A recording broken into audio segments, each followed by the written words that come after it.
Ah, spreadsheets. How could we ever be able to understand everything if we didn't have spreadsheets in this world?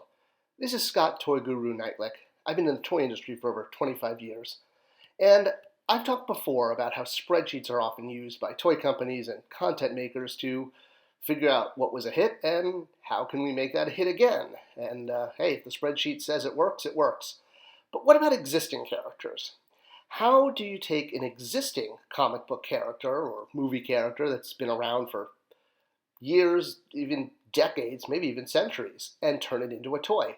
Well, spreadsheets are also the answer, but in this case, it's actually a really good thing. And I want to talk about how toy companies do that. So it all comes down to a term called brand DNA. And, I'm assuming most of us are familiar with the concept of DNA being what constitutes our species and makes us up. Well, brands can also have things that constitute them and make them up. And by understanding brand DNA, toy companies and content developers can make better toys by playing up the toyetic aspects of a brand and downplaying the aspects that are not toyetic, meaning don't work as well for brands. And this is done very well by toy companies, and that's what this video is about. I want to explain how toy companies analyze existing brands and extrapolate what concepts will make good toys and what concepts will not, and basically get left on the table. And that comes from a complete understanding of what makes each character unique. And that's what a brand DNA is. It's understanding what are the aspects of, let's say, a superhero, just for sake of argument, and because of this image here, I've got slowly scrolling up the screen. What are the things that make a character that character? How do you know, if you've got, let's say, Batman, what aspects make Batman Batman? What are the things that define who he is as a character? And this can include things like, character traits, his personality, what he's like, how smart he is, how clever he is. And it can also include things that he uses, things that, like having a utility belt. That makes Batman Batman. Without a utility belt, an action figure of Batman doesn't look as much like an action figure of Batman, as an example. But it's not just limited to understanding the personality. If you don't understand the essence of a character, of what makes that character truly unique, then you wind up with toys and consumer product that, well, are off the mark, or off character, or off model, shall we say, and are not recognizable by kids or collectors as that character. So how do toy companies go about this? How do they identify the traits to ensure the toys they make are going to be that character in toy form? So let's keep looking at Batman. As an example, one of the things that makes Batman Batman is that his parents were unfortunately killed in front of him by Joe Chill, or some say the Joker if it's retconned. Another aspect of Batman that makes him Batman is that he drives a really cool car, and that he's kind of an urban hero who's, down on the streets. He doesn't just drive any car, obviously. He drives the Batmobile. And the Batmobile is just as much part of Batman as the fact that he's an orphan and his parents were killed in front of him, which is kind of what helped shape him. Also the fact that Batman has gadgets and gear and, as I said, a utility belt and all sorts of things to stop crime and solve crime. That is part of what makes Batman Batman. And the fact that he wears a mask. That's also part of what makes Batman Batman. Without the mask, if he, isn't wearing his cowl, then it's a Bruce Wayne figure, if you will. And he's rich. I mean, Batman, i.e. Bruce Wayne, is a multi-millionaire billionaire. And the fact that he has lots of money is also part of what makes Batman Batman. The fact, if Batman was extremely poor, he wouldn't be Batman, if you will. So these are all qualities that make Batman Batman. But understanding which qualities would appeal to a child and for play as well as collectors is what's important. So for example, the fact that Batman is an orphan, while that is a defining trait of who the character is and helped shape him and shape his vengeance and his lifelong quest, when analyzing Batman as a character, and believe me, companies break it down to almost a mathematical formula, the fact that he's an orphan is not an aspect that is aspirational for kids. So how do companies figure this out? Well, the first thing they do is they'll plot out graphs comparing different characters in the same genre. So for example, superheroes, they could take something like being an orphan, having superpowers, and wearing a cape, and look at the way, in this case, multiple heroes, example, has all of those in this particular example. And that's kind of the first step that toy companies will take. But really, the way they deep dive is by doing something called a spiderweb diagram.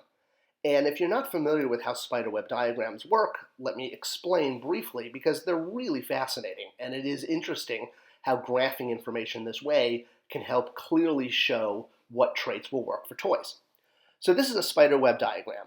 It basically outlines different attributes around the side, and as people are asked which attributes they like or prefer, then the way the graph is plotted out on the spiderweb is you will see outliers pointing towards the attributes that are more popular with the consumer.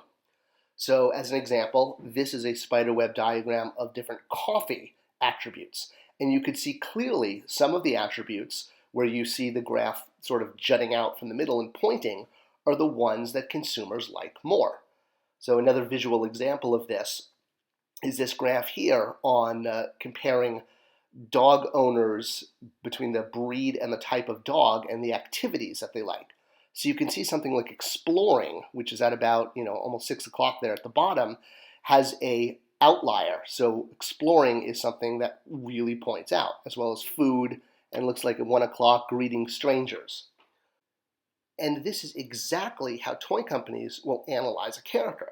So someone like Batman, the attributes around the circle could be wears a mask, is an orphan, uses gadgets, and then the outliers graphed this way will show that something like wearing a mask is very strong as far as what kids see as a likability of Batman, that he wears a mask. And because that shows up, that's why you see toys of Batman masks. As children are asked questions in focus groups, what aspects of Batman do you like the most? When they answer, likes a mask, that's how it plots out on a graph, and literally that's why we get toys like this. It's how a spreadsheet turns into a toy. Other attributes that don't show up as likability are things like Batman being an orphan. So while that is a core attribute of Batman, it is not a toyetic aspect, and it is not a likability aspect.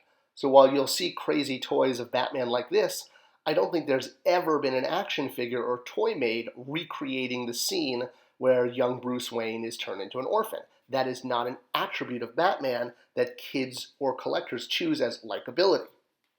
So, while executives get a reputation as being kind of, execubots that just look at what worked last year and let's do it again, they really do look at data like this, and this is how data becomes a tool in their tool belt, essentially, to understand not just the aspects of what makes a character that character, specific to what makes Batman Batman, if you will, but it helps understand which aspects of a character are more liked or have more likability or more, shall we say, aspirational to a child.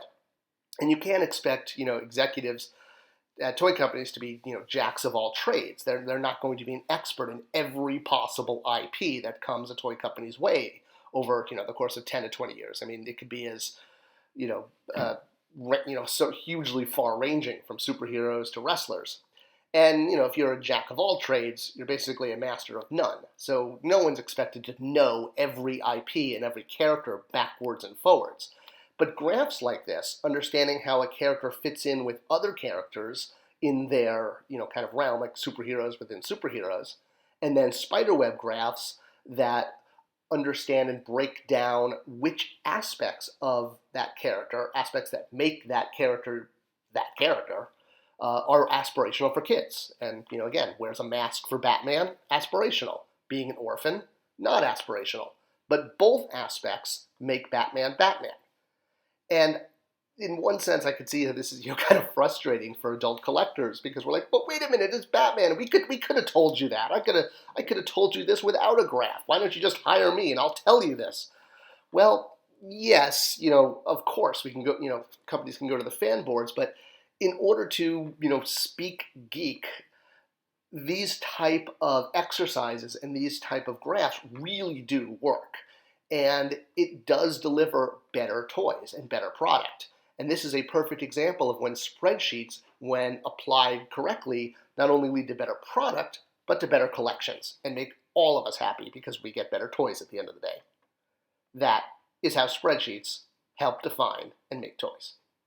I hope you enjoyed this video. If you did, please give it a like and a subscription because it tells YouTube to share it with more people. And that's kind of the whole point, is to share toy love. Thanks for watching. Leave your comments below. I always respond, and I'll see you in the next video.